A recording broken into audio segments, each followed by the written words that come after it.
Oh, good morning, good afternoon, good evening. Virtual elbow bump to everybody out there. We are going to start our unit on evolution here today with this video, which covers content in chapter 22 in your textbook. And so this is going to be kind of an introduction to some of Darwin's ideas, a little bit of a review of the history of classification of species, and a little bit on the evidence for evolution that we can point to support all of our ideas here in regards to how organisms change over time. So we're going to go ahead and get started with that. Yeah, the beard is coming in, by the way. So the first little thing I want to take a look at here says endless forms, most beautiful.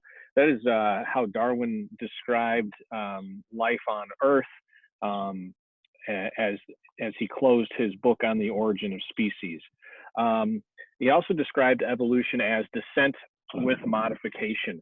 In other words, modern day species are just descendants of ancestral species that are different from the modern day species. So if we took a look at the evolutionary history of whales, we would see that they actually originated from wolf-like creatures that lived in coastal areas and changed over the course of millions of years to what we now see today in our modern day whales. And this even here isn't quite our modern day whale, but we can see the change over time, descent with modification.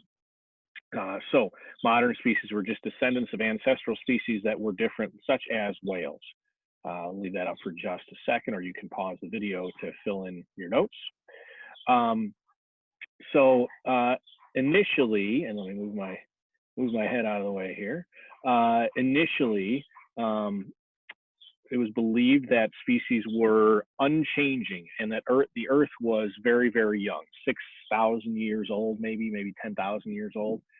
There are still people who believe that today, despite mountains of evidence that show otherwise, but that's for another discussion. So the first person really try and classify life on Earth was actually Aristotle, who lived from 384 to 322 BC. He developed something called the Scala Naturae, where he placed organisms on a ladder or a scale of increasing complexity. And each form of life on that ladder was perfect and permanent. So perfect for their environment and permanent, meaning non-changing. They'd never changed. They stayed the same always.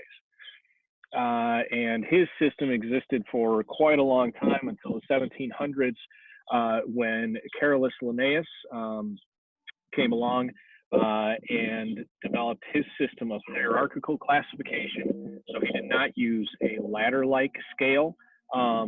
He had similar species nested within more general groups. So species were organized into genera, which is the plural of genus, and genera into families, and so on and so on.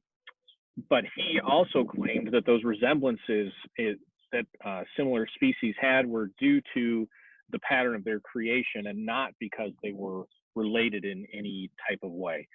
He also developed a new method for naming organisms called binomial nomenclature, and we'll get into that later, but it essentially is a two-word naming system for naming organisms with scientific names. So along in the 1700s, people started taking a look at paleontology, started taking a look at fossils. Paleontology was actually developed by a French scientist by the name of Georges Cuvier. And so in paleontology, obviously you're going to be looking at fossils. Fossils are found in sedimentary rock, which is formed when sediments deposit on the bottom of a riverbed or an ocean floor or some body of water. And those sediments end up being arranged in layers or strata. And each different layer gives an idea about the organisms that lived during that particular time period. So we'd have to be able to date the rocks, and then you can in each layer, and then you can have an idea of which organisms lived when based on that information. So one thing that Cuvier kind of proposed, the father of paleontology, was that something called catastrophism. And he he proposed this because he noticed that some fossils disappear suddenly in a rock layer and new fossils appear in the next layer above it. And that didn't really fit in with the idea that organisms were perfect and fixed and didn't change over time. And he proposed that major catastrophes are what caused organisms to disappear in one rock layer and new organisms to show up. And he claimed that the new organisms that showed up were simply organisms that were already present that just moved into the area after the old ones had been wiped out by some major catastrophe. Now, in the course of time, there have been some major catastrophes that have wiped out large numbers of species at the same time. Those would be called mass extinctions, and again, we'll get into those in another presentation. So Cuvier proposed catastrophism, and then along came James Hutton and Charles Lyell, and they, in contrast to what Cuvier said, because he proposed catastrophism, and those past events occurred suddenly by mechanisms that were different than what occurs today. Hutton and Lyell proposed that Earth's features, Hutton proposed Earth's features could be explained by gradual mechanisms that are still operating today. And Lyell proposed uniformitarianism, that and with uniformitarianism, he said the mechanisms of change to the planet have been the same over a long period of time. And Lyell happened to be a good friend of Charles Darwin's, by the way, and Darwin took Lyell's book on uniformitarianism with him on the Beagle as he traveled around the globe. And that's where he kind of came to realize that, you know what, the Earth is actually probably really, really old, because we would not have these mountain ranges formed or these canyons created just shortcut by small, short catastrophic events. It would take long periods of time.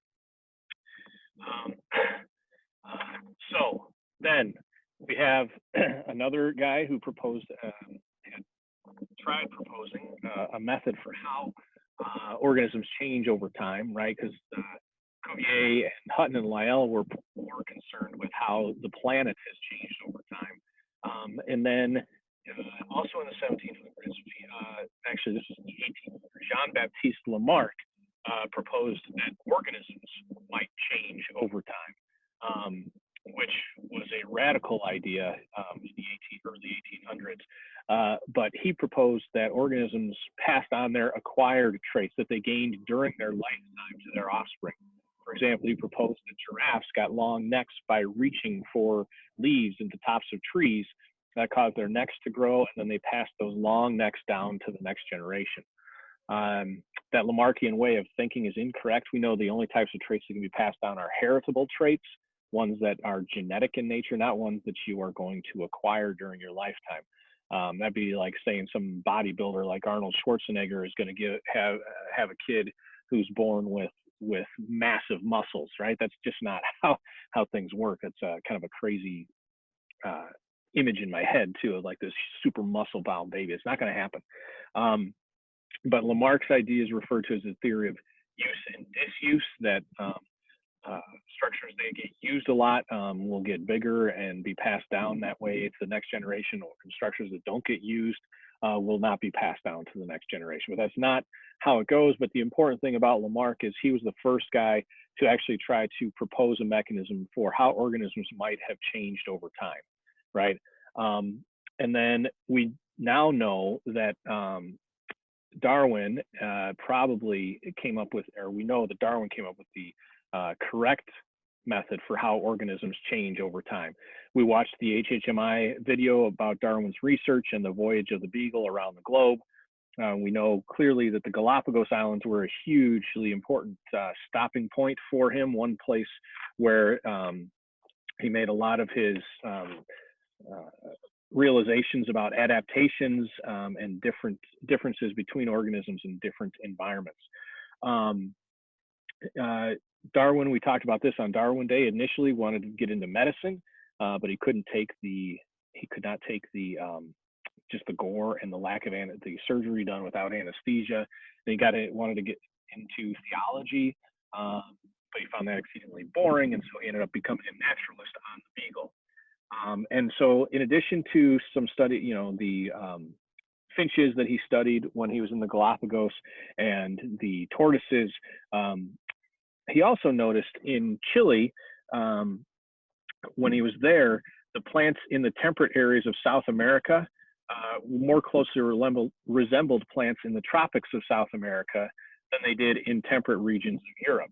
Now, that may seem kind of obvious because they're, closer geographically, but if every organism was supposed to be perfect for its particular environment, and based on the way it was created, then all temperate regions of the globe should have the exact same organisms, and all tropical regions of the globe should have the exact same organisms. And he noticed that was not the case. Temperate regions in South America had very different plants than temperate regions in Europe.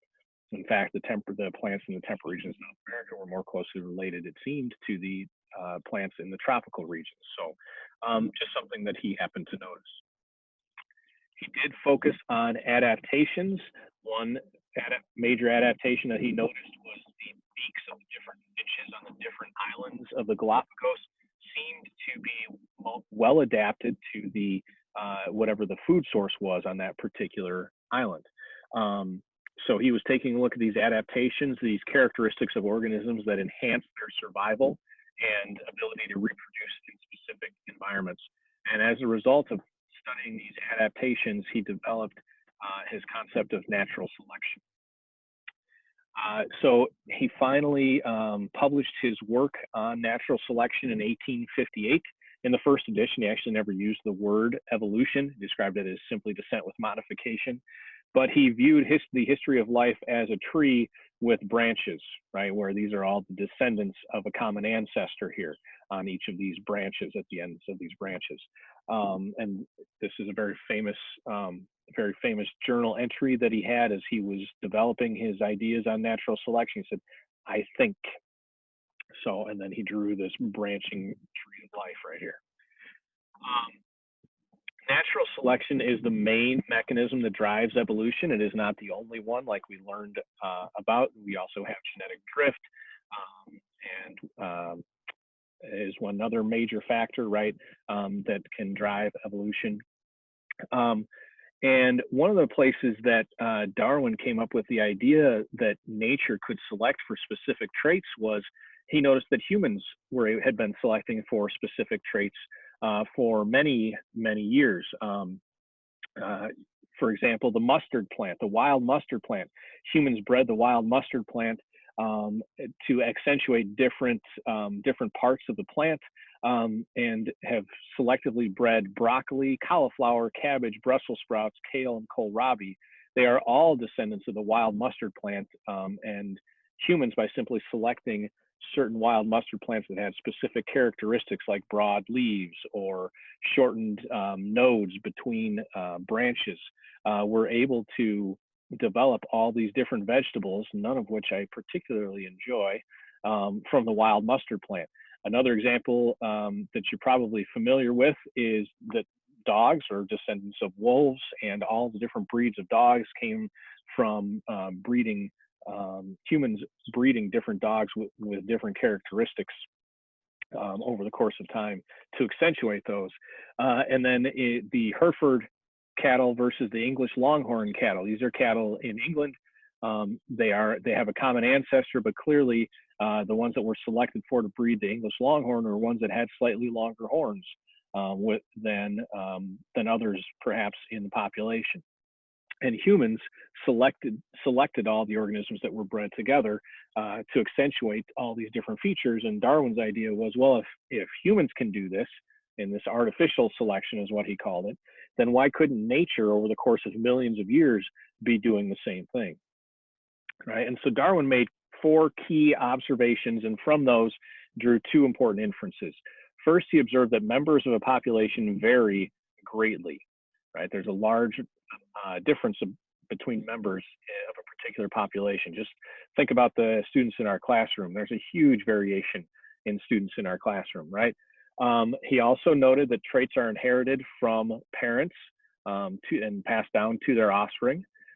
He noted that all species are capable of overproduction of offspring, He read a book by Thomas Malthus called An Essay on the Principle of Population.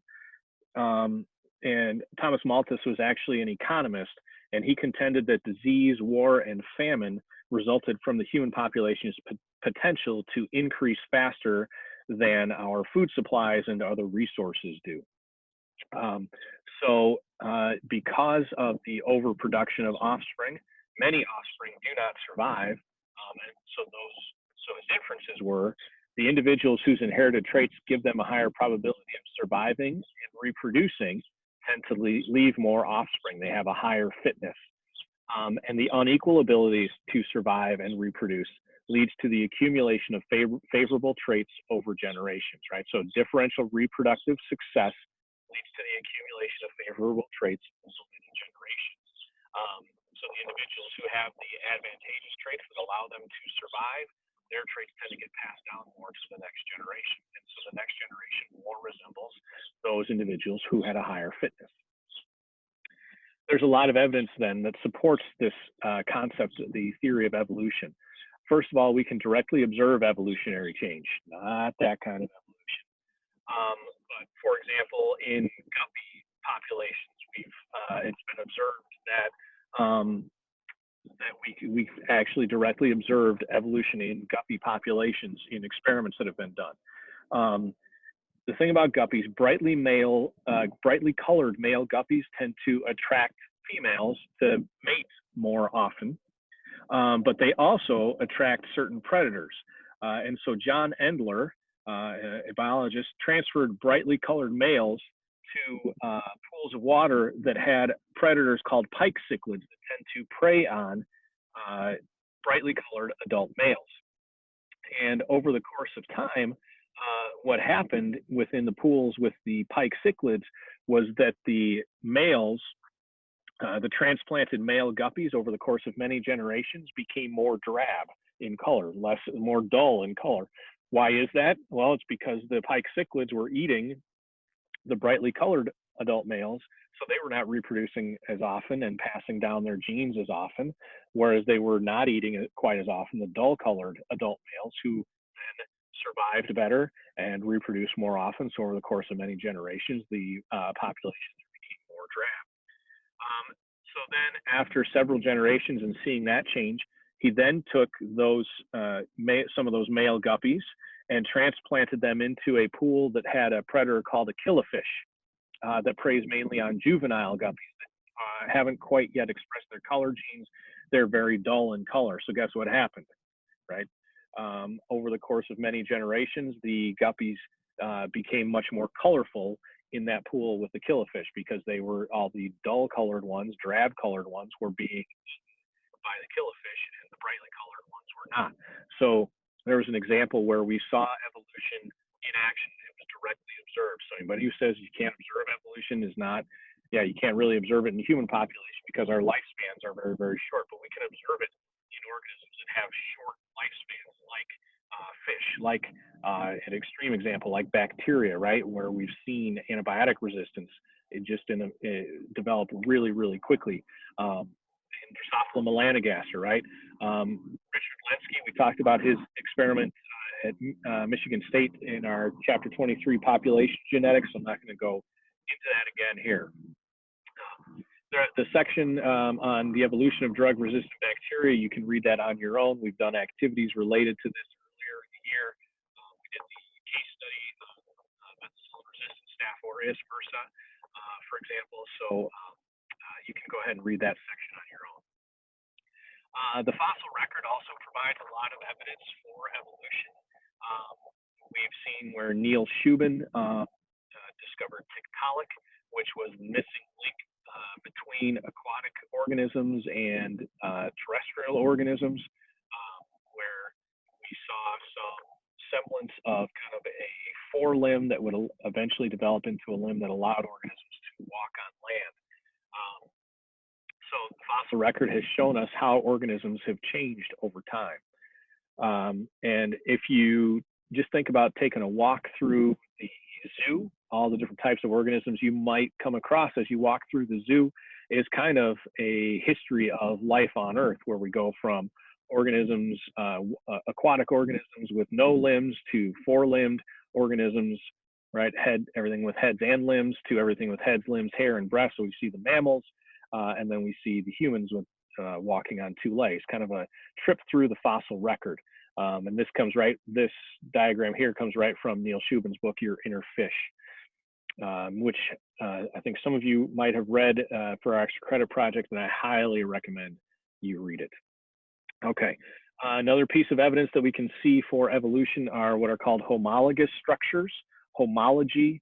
When we talk about homologous structures, what we are talking about there are similar structures that come from common ancestor. So if we take a look at mammalian forelimbs, the way that Neil Shubin likes to describe the mammalian forelimb is we see this consistent pattern of one bone, two bones, little bones, digits, right? One bone, two bone, little bones, digits. Same thing here in the whale and the bat, right? So the human, the cat, the whale, the bat. Why do we have these common body plans? Because we have common genes controlling the development of our body plans. And why do we have those genes in common? Because we have common ancestors. All organisms have tails early in mammalian development, again, because we all have genes for the development of tails from our common ancestors. And then if we take a look, we can see that vestigial structures, which are remnants of structures that played an important role in our ancestors, we have these structures still because we still have the genes for them, right? So in humans' body here, right, our ancestors had a lot more hair that helped to regulate temperature, keep them warm in cold weather. Some other wisdom teeth, which may have helped to grind plant material. Male nipples, right? The tailbone or coccyx is a remnant from our ancestors. The appendix is the classic example of a vestigial structure that may have helped some of our ancestors in digesting large amounts of plant material. And it may play a small role in our immune system now. And then if we take a look at whales, they have a very decreased pelvis. They have a very small pelvis, and the hind limbs are also much smaller and have disappeared. But you sometimes will see bones for hind limbs if you look at the whale skeleton that you don't actually see when you look at the whale from the outside, and those would be vestigial. And then one other thing, there's the universal genetic code that's been passed down from one generation to the next. And then one final piece of evidence for evolution is what we call convergent evolution, where distantly related organisms resemble one another, right? Sharks are fish. Ichthyosaurs were aquatic reptiles that lived in the time of the dinosaurs. Dolphins are aquatic mammals. And so if we take a look at the body plan for all of these organisms, they look very, very similar. And that's because they live in a similar environment, in that aquatic environment. And this body plan, this shape of the body, gives them an advantage in moving quickly through the water to be able to catch their prey. So the environment selects for similar traits. And that is kind of a key piece of evidence for evolution. All right, and then one final piece of evidence for evolution that we'll look at is what's called biogeography, where we study the geographic distribution of species, which is influenced by continental drift. For example, 250 million years ago, the supercontinent Pangaea formed and then about 200 million years ago, that land mass began to split apart into first what was a northern supercontinent called Laurasia and a southern one called Gondwana land during the Triassic period. And then over the course of time, the continents have continued to drift and drift and drift, moving on those continental plates via convection.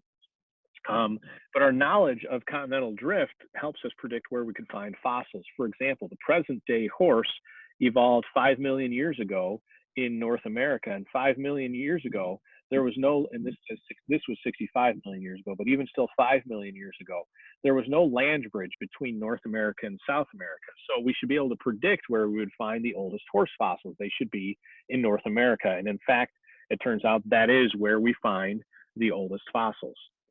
And And when we study the geographic distribution of organisms on islands, we see that many islands contain what are called endemic species, E-N-D-E-M-I-C, endemic species, right here, which means that they are found on that particular island and nowhere else. And why that happens is that islands usually end up being colonized by species from the nearest mainland, and then those colonists give rise to new species as they adapt to their environment over the course of many, many generations. So that explains why two islands with similar environments oftentimes contain not closely related species, but rather by species that resemble them on the nearest island. And you see here in this diagram, we see here what the Wallace line right here, which was modified slightly by Thomas Huxley later. But basically, any of the organisms that you see on these islands to the east of this line are more closely related to the organisms on Australia than they are to, say, the island that's just to the west of them that is much closer. So, for example, on the islands of Bali, Sumatra, Borneo, and Malaysia, what we're going to see are, you would see things like the white cockatoos, honeysuckers.